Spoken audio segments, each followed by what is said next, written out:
What's good, people? It's Gem Jelly here. I wanted to share with you a really simple, but I think powerful one-liner that I use whenever I'm teaching classes or doing a brown bag, joining a new team, coaching heads of, whichever, whatever.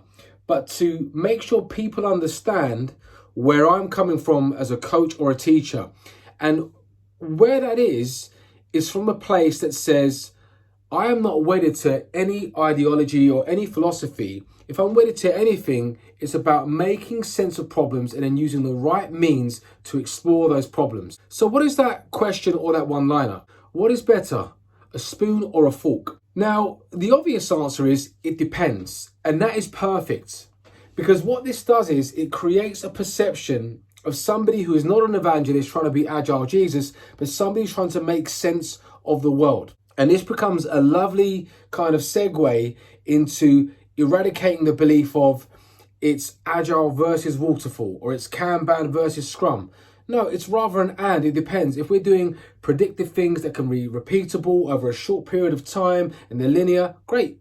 Use waterfall. If we're dealing with innovation, new product development, and it's about using our learning to make the decisions and being empirical, bring in Scrum, so on and so forth. But by bringing up that image and inviting the audience to think about that question and trying to playfully egg them on to say, you got to pick one.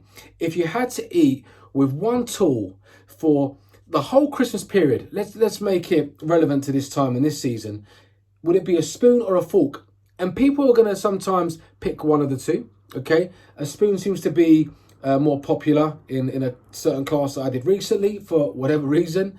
And some people come back with spork, and there's all kinds of creative answers. But this straight away creates what I believe is a useful perception for you as a coach or a trainer, and that is that you are not wedded to any one thing. When you start off with this idea or this picture or this visualization, however you want to do it off the bat, believe you me, whether it's the enthusiasts or the cynics in the crowd or the people who are kind of indifferent, you're not playing to any one audience. What you're saying is, tell me what the problem or the opportunity is, and I will explore the different means and the different tools to get there.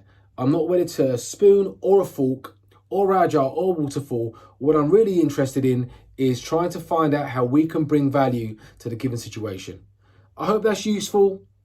Have you got any particular, useful one-liners that you use to create the right perception when you're teaching or coaching?